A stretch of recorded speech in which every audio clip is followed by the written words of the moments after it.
Hello viewers, যারা class 7-এ পড়ছো, আজকে তাদেরকে আমি সেকেন্ড ইউনিট টেস্ট পরীক্ষার জন্য নিয়ে চলে এসেছি পরিবেশ ও বিজ্ঞান সাজেশন প্রশ্ন। তোমাদের আজকে আমি কয়েকটা প্রশ্ন বলে দেবো, খুবই গুরুত্বপূর্ণ প্রশ্নগুলো। পরীক্ষা দিতে যাওয়ার আগে অবশ্যই কিন্তু এগুলো দেখে যাবে। দেখো কী কী রয়েছে। নিয়মিত বিক্ষিপ্ত প্রতিফলনের মধ্যে পার্থক্য। চুম্বকত্বকে পদার্থের ভৌত ধর্ম বলা হয় কেন? আয়নার সামনে দাঁড়ালে কী ধরনের প্রতিবিম্ব গঠিত হয়? প্রাইমারি সেলে কোন শক্তিতে রূপান্তরিত হয়? বর্ণালী কাকে বলে? নির্জল কোষ কী? ওয়ারেসের সম্পূর্ণ নাম কি? পত্রফলক একটি কাজ।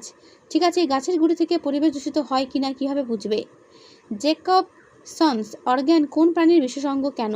পাখির দ্বারা পরাগ মিলন হয় এমন দুটি উদ্ভিদের উদাহরণ দাও। অস্থানিক মূল কাকে বলে? তার নিচে চলে এসো, দেখো কী কী রয়েছে। আদর্শ মূলে কয়েকটি অংশ ও কী কী? আদর্শ মূলের কয়টি অংশ কী কী? ফেরোমন কি? এচরকে কেন যৌগিক ফল বলে? আদর্শ ফুলের পুংকেশর গর্ভকেশর বিভিন্ন অংশগুলোর নাম, যেগুলো এখানে দেখতে পাচ্ছ হাইলাইট করা।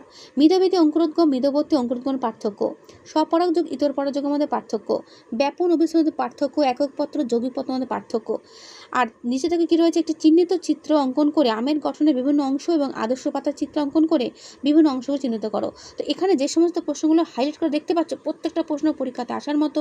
তাই পরীক্ষা দিতে যাওয়ার আগে অবশ্যই এই প্রশ্নগুলো একবার হলেও দেখে যাবে। ঠিক আছে, আমি যেগুলো হাইলাইট করেছি এর মধ্যেই কমন পাবে, এটুকু আমি গ্যারান্টি দিয়ে বলতে পারি। তাই ভিডিওটা কিন্তু অবশ্যই বন্ধুদের কাছে শেয়ার করে দিও যত পারো। ঠিক আছে, আর যেগুলো আমি হাইলাইট করেছি এগুলো প্রত্যেকটা ভালো করে করো। তো এখানে তোমাদের আমি পরিবেশ ও বিজ্ঞানটাই দেখালাম। যদি পুরো ভিডিও পেতে চাও অবশ্যই চ্যানেলটা দেখে নিও ক্লাস 7 প্লেলিস্ট ফলো করে। সেখানে পরিবেশ ও বিজ্ঞান কেন বাদবাকি সমস্ত সাবজেক্টের ভিডিও দেওয়া রয়েছে, সাজেশন ভিডিও। তো ভালো লাগলে অবশ্যই দেখে নিও। ওকে।